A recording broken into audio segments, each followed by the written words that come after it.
Guys, this is Mr. Joshy J, and this is your driver ratings and team ratings for the Formula 1 2021 Saudi Arabia Grand Prix. Now in this video, I rate the drivers and teams' performances over the weekend. Give them a marking between 0 or could be 10, in that region. But anyway, let's get to it.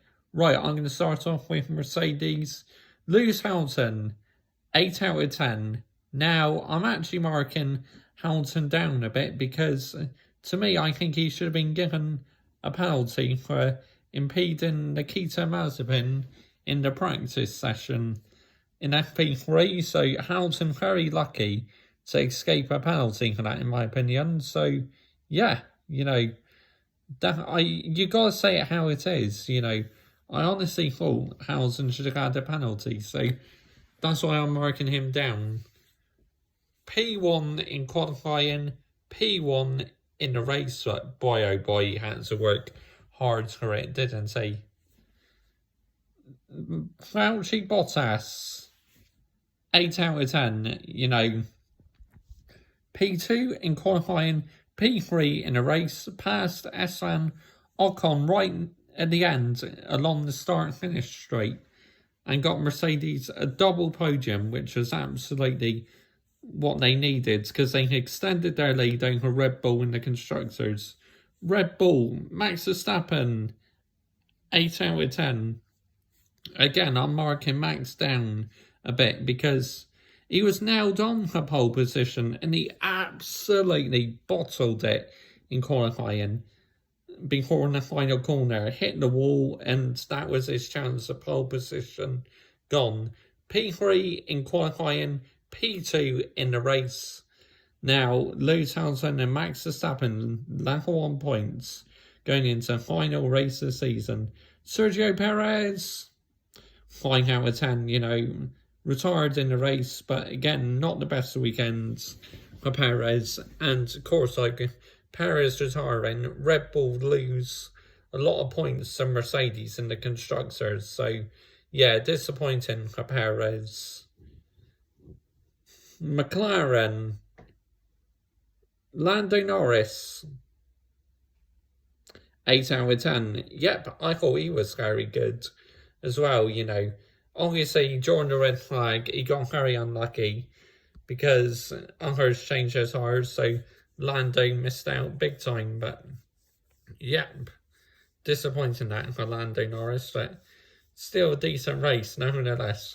Daniel Ricciardo, 7 out of 10. I mean, again, he had a good race, so I'm marking him down a little bit because he is horseshit in qualifying, which he's got to step it up at Daniel Ricciardo, but Ferrari looks like they've definitely sailed third place now in the constructors.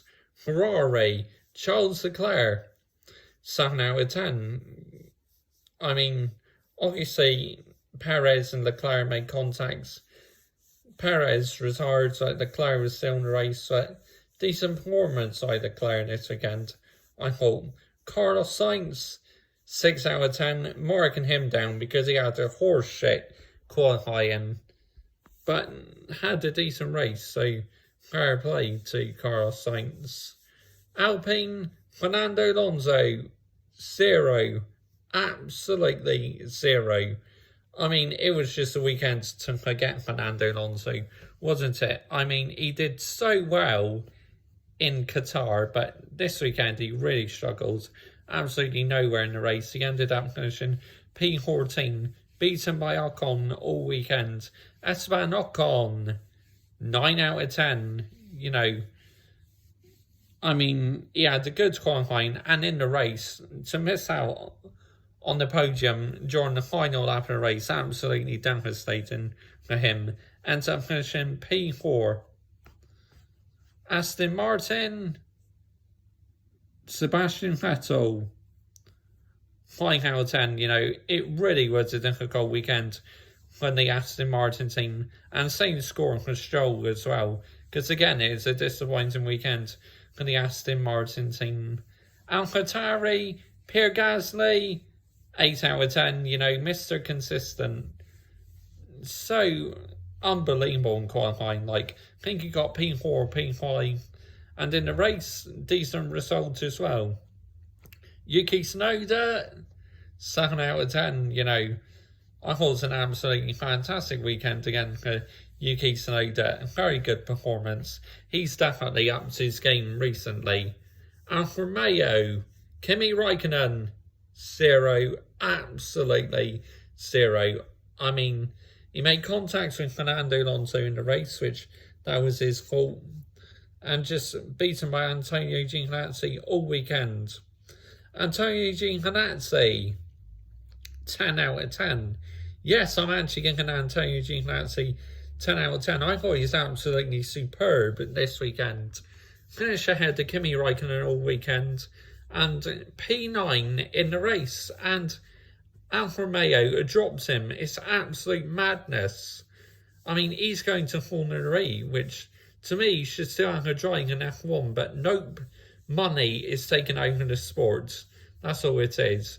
I mean, Guan Yu Zheng, I mean, no disrespect to him, but Oscar Piastri should be on the grids because he's about to become F2 world champion, I think. So, yeah, it's shocking how he's not on the grids. But great weekend for Antonio Giovinazzi. It really was. Haas, well, what can you say about them? I mean, I kind of got to feel sorry for them. It was a weekend to forget in the end, wasn't it, Haas?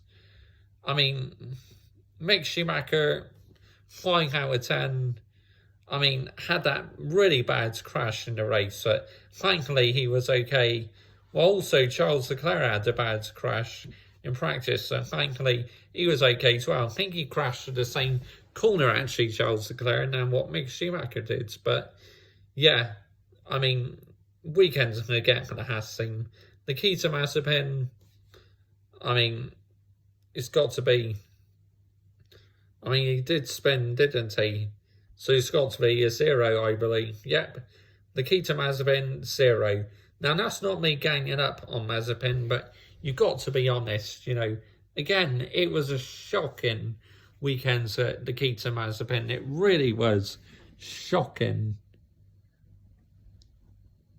Williams, George Russell, 5 out of 10. I mean, what else can be said? You know, he got very unlucky in the race. Taken out by Nikita Mazepin at this safety car restart, standing restart. I mean, just a weekend to forget for George. Lucas Latifi, 0. Absolute 0. I mean, he's just totally out of his depth, isn't he? You know, just absolutely nowhere again. I mean, until George retired on the race, George was outperforming Lucas Latifi all weekend. But yeah, shocking bit of driving. Not good enough. Out of his step. Same as Nikita Mazepin. Out of his step. Right, that's the driving ratings done. Team ratings. Mercedes, 10 out of 10. A 1 in 3. And massive points gained in the Constructors' Championship. Red Bull, I mean, 6 out of 10 for them because, you know, you have to question some of their decisions, you know, at times. And Max's manner of driving, it's definitely on the limits. McLaren, 7 out of 10. I mean, decent points for them. They needed that. Ferrari, 8 out of 10. Again, consistent, you know, by Leclerc and Sainz. Alpine, 6 out of 10 for them, really. Good for Ocon, but bad for Fernando Alonso. AlphaTauri, 7 out of 10. Really good points for them. Aston Martin, 0. I mean, they had a shocking weekend. No pace all weekend in the Aston Martin. Definitely a weekend to forget. Alfa Romeo, I mean, 6 out of 10. Great for Antonio Giovinazzi, but poor for Kimi Raikkonen. Haas, I mean, I'm actually going to give them a respectable 5 out of 10 because they don't deserve a 0 because the 2 DNFs, unfortunately, wasn't their fault. And Williams, 6 out of 10 for them as well. So that's the driver ratings done. Team ratings done for the Saudi Arabian Grand Prix. We now move on to Abu Dhabi, the final race of the 2021 Formula One season. And two of the best drivers on the grid, 0 points separates them. Its winner takes it all in Abu Dhabi. Lewis Hamilton is either going to become the greatest of all time, the most ever drivers' titles in F1, or Max Verstappen is going to win his first ever world title. Join me for a preview, probably bring it out Wednesday or Thursday. Yep, join me then, one of them days I bring it out. Comment calls down below, I will always reply, and I think now we just all need to reflect what's been going on recently. It's been absolutely, truly insane. Bye-bye.